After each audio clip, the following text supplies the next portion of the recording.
This. Hi, today our topic is male reproductive system. In your textbook, they gave this diagram. So here we should learn two things. What are they? We should learn what are the parts present in this diagram, as well as what the main function of, or what's the function is going in these parts. Okay, let us learn one by one. The first part is testes. Testes are look like a ovule shape. These are all one pair, and vas deferens. This is also one pair, and next one is a seminal vesicles and prostate gland, corpus gland, and penis. This part will be penis. So let us move on to one by one. The first part is testis. One pair of testes present below the abdominal cavity. In your textbook, they gave one question. What is that one? Why testes are present below the abdominal cavity? So first, we should know if you want to know the answer, we should learn the structure of the testis. Okay. So testes are present in the sac-like structure that will be called as a scrotum. So scrotum is a sac or pouch-like structure. Within the scrotum, the testes are present. So scrotum helps to maintaining the lower temperature, which would be lesser than the body temperature. How much percentage should be lesser than the body temperature? It's nearly 2 to 2.5 degrees. So why it requires low temperature?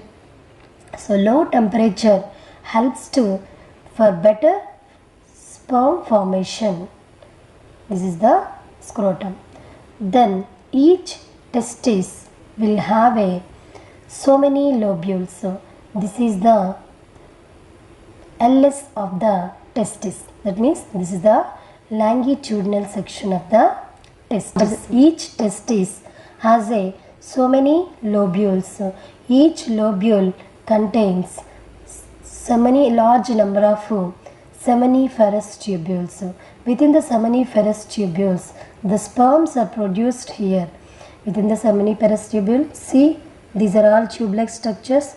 These tube-like structures will be called as a seminiferous tubules.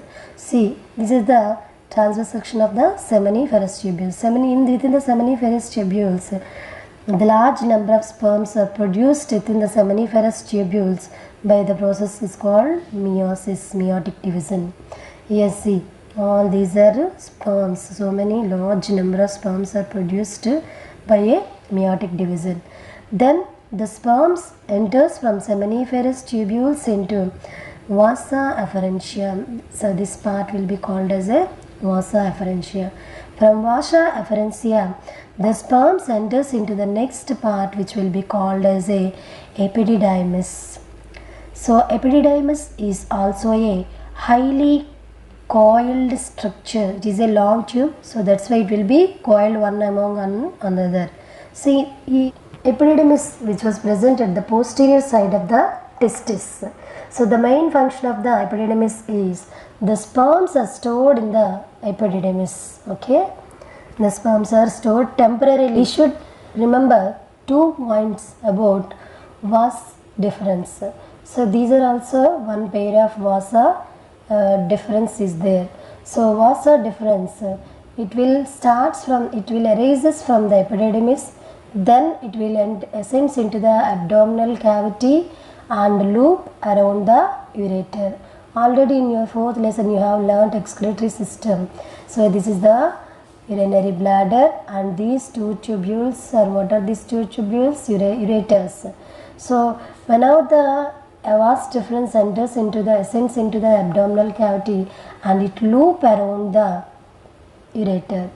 And the next thing is 2 points I said. So one point is this one, and the next point is in vasectomy. So what is vasectomy? So vasectomy is a surgical birth control method in male.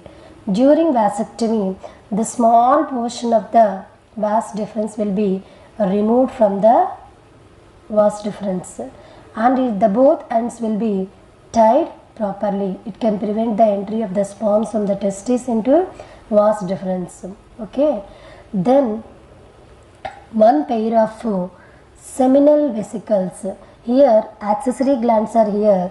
These are seminal vesicles and prostate gland. One prostate gland, a pair of seminal vesicles, and a pair of Cowper's glands. A pair of Cowper gland. See, seminal vesicles contains small ducts. These small ducts will be formed as a small tube. The small tube opens into the vasa deferens. So where the ducts of the seminal vesicles joins at the vas deferens, it will be formed as a ejaculatory duct. Here a pair of ejaculatory ducts are joins at the middle of the prostate gland. So then it enters into the ejaculatory duct and enters into the penis or urethra.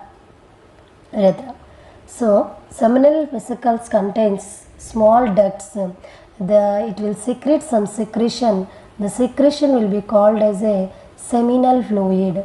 The seminal fluid will provide energy for the sperms after releasing of the outside of the body. Then the prostate gland, it is only one gland which secrete also some fluid. This fluid provides nutrition or supply nutrition to the sperms, as well as it will activate the sperms. Then we will move on to a pair of Cowper's gland, but this is not given in your textbook. The posterior part of the or below the posterior gland, one pair of Cowper's glands are present here. So the Cowper's glands secrete one fluid. It will also lubricating the urethra and neutralizing the urethra canal. Why it has to neutralize the acidity? Because it is a urinary bladder. Whenever the urinary bladder filled with urine, the urine will be passes through this urethra. So urine contains acidic uric acid. So it already occupies by a acid. So the Cowper's gland secretion will neutralizing the acidity, as well as it has a length. The urethra length is 20 centimeters. So along the 20 centimeters tube, the sperms want to move. It will easily the Cowper's gland secretion will provide lubricating them. So lubricating means like a oily structure. So whenever the sperms released through this ejaculated duct, they will move easily in the urethra. So the sperms are produced from the urethra. It will be called as a ejaculation. So all these are one function. So what is that one? Testis. What is the main function of testis? A secretion of testosterone. So whenever the men reached at the puberty stage, the men release testis at the age of 13 to 14 years. The man produced sperms as well as a testosterone hormone. So testosterone helps to develop secondary sexual characters in a male. And seminiferous tubules, what the function is going on? Sperms are produced within the seminiferous tubules, and epididymis sperms are stored here. And urethra, so urethra is called as a urinogenital duct. Why? Through the urethra, not only excrete urine, but also it produce sperms also. Why urethra is called as a urinogenital duct? Urethra can transport not only urine but also sperms. So it will be called as a male's urethra will be called as a urinogenital duct. So we are moving to the next slide. So reproductive glands. So what are the reproductive glands? Seminal vesicles, prostate gland and Cowper's gland.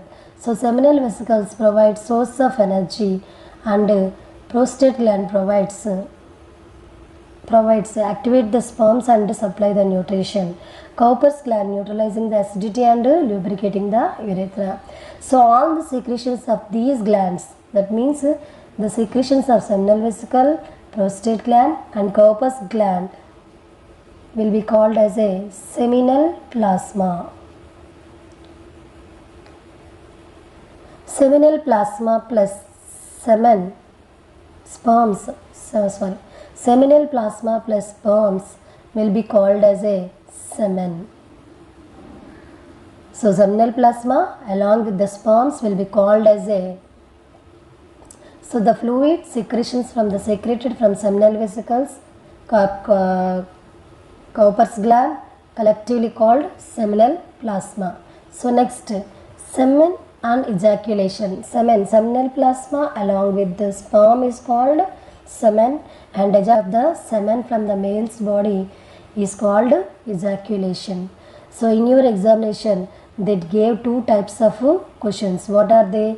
The one is draw the diagram of the male reproductive system, and the another one given like this. They gave diagram in your examination and label the parts like A, B, C, D, E. So and they should simply given write the names of the A, B, C, D, E and what's the function is going on that A, B, C, D, E. Let us take an example of some of the practice questions here. See in this next slide. So some practice questions are given here. Sperms are produced in which part? Where sperms are produced? Sperms are produced seminiferous tubules in the testes. So what is vasectomy? So vasectomy is a surgical birth control method. During vasectomy, the small portion of vas deferens will be removed and the both ends will be tied properly. So what is the main purpose of this vasectomy? It will prevent the entry of the sperms into the body cavity and write the pathway of the spermatozoa. Spermatozoa means the production of sperms from the seminiferous tubules will be called as a spermatozoa. So here this pathway, how the sperms are from first part is testis, from the testis. In testis, where sperms are produced? Seminiferous tubules. Then seminiferous tubules enters into the vasa afferentia. Then it will move into the epididymis and then it will move into the vas deferens. From vas deferens it will move into the prostate gland, then Cowper's gland, then urethra. So the sending out of the semen from male's body part is called ejaculation. So this one is also finished. So we are moving to the next slide. What is the function of the epididymis? What is the function of epididymis? So the main function of the epididymis is the sperms are temporarily stored in here. So what is seminal plasma? The secretions of the prostate gland, seminal vesicles and Cowper's gland will be called as a seminal plasma. And which gland secretion neutralizing the acidity in the urethra? Which gland secretion? Which gland? That is Cowper's gland. So next, which secretion helps to keep sperm active? Which secretion? Which gland? Sorry, here which gland secretion helps to keep the sperm active? That is prostate gland. So like this you will also practice more questions on this diagram. You will never lose the even 1 mark also. Okay, thank you.